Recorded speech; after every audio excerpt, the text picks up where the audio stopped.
అనర్హత పిటిషన్లు కొట్టివేత party ఫిరాయింపులపై BRS ఆరోపణలు తోసిపుచ్చిన స్పీకర్ గడ్డం ప్రసాద్. దీనివల్ల కాంగ్రెస్ పార్టీకి చాలా మైనస్ జరిగినటువంటి నేపథ్యం ఉంది. ఎమ్మెల్యేలపై వేటు వేసేందుకు నిరాకరణ.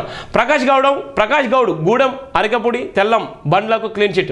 నేడు మరో ముగ్గురు ఎమ్మెల్యేల విషయంలో తీర్పు ఇచ్చిన నేపథ్యం కూడా ఉంది.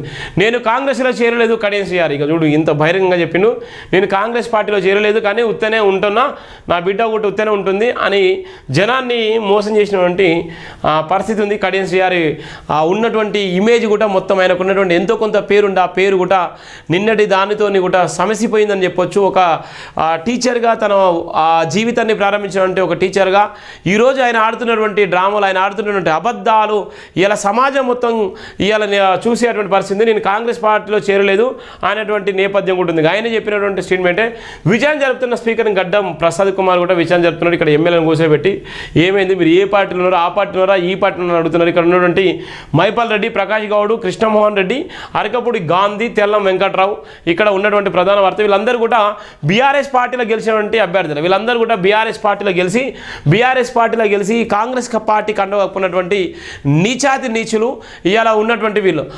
కాంగ్రెస్ పార్టీలో ఉన్నప్పటికీ ఏ పార్టీలో గెలిచినా కూడా ఏ పార్టీ సింబల్తోని ఏ పార్టీ సింబల్తో గెలిచినటువంటి పరిస్థితి, ఆ సింబల్తో గెలిచినటువంటి వ్యక్తులు, ఆ సింబల్ను నమ్ముకున్నటువంటి కార్యకర్తలను మోసం చేసినటువంటి దౌర్భాగ్యులు ఈ ఎమ్మెల్యేలు, రాజకీయ నాయకులు.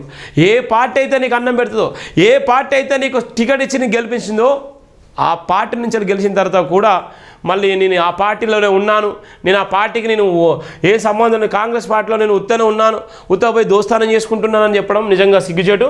దానికి సంబంధించిన ప్రధాన వార్త, బీఆర్ఎస్ పార్టీ గుర్తు మీద గెలిచి కాంగ్రెస్లో చేరాలని ఆరోపణలు ఎదుర్కొంటున్న ఎమ్మెల్యేలపై దాఖలైన అనర్హత పిటిషన్లు అసెంబ్లీ స్పీకర్ గడ్డం ప్రసాద్ కుమార్ బుధవారం కొట్టేశారు. 5 ఎమ్మెల్యేలు ప్రకాష్ గౌడ్, గూడెం మైపాల్ రెడ్డి, అరకపూడి గాంధీ, బండ్ల కృష్ణమోహన్ రెడ్డి, తెల్లం వెంకట్రావు పైన పార్టీ ఫిరాయింపుల ఆరోపణలు స్పీకర్ తోసిపుచ్చుతూ తీర్పును వెలువరించారు. స్పీకర్ నిర్ణయంతో 5 ఎమ్మెల్యేలకు భారీ ఊరట లభించింది. ఈ సందర్భంగా తీర్పు కాపీని స్పీకర్ విడుదల చేశారు. శాసనసభ్యులు సంబంధిత రాజకీయ పార్టీలు కూడా వాళ్ళు చెప్పిన నేపథ్యం ఉంది. చూడుగా స్పీకర్ నిర్ణయం తీసుకున్నాడు. స్పీకర్కు పూర్తి అధికారం ఉంది. స్పీకర్కి ఏ నిర్ణయం తీసుకుంటే ఆ అధికారమే వాళ్ళకు ఉపయోగపడే విధంగా ఉన్నది. ఆ సంబంధంలో ఏదైతే బీఆర్ఎస్ పార్టీ నుంచి గెలిచినటువంటి ఎవరైతే ఎమ్మెల్యేలో వాళ్ళందరూ కూడా కాంగ్రెస్ పార్టీలో చేరలేదు, వాళ్ళందరూ కూడా బీఆర్ఎస్ పార్టీలో ఉన్నారు.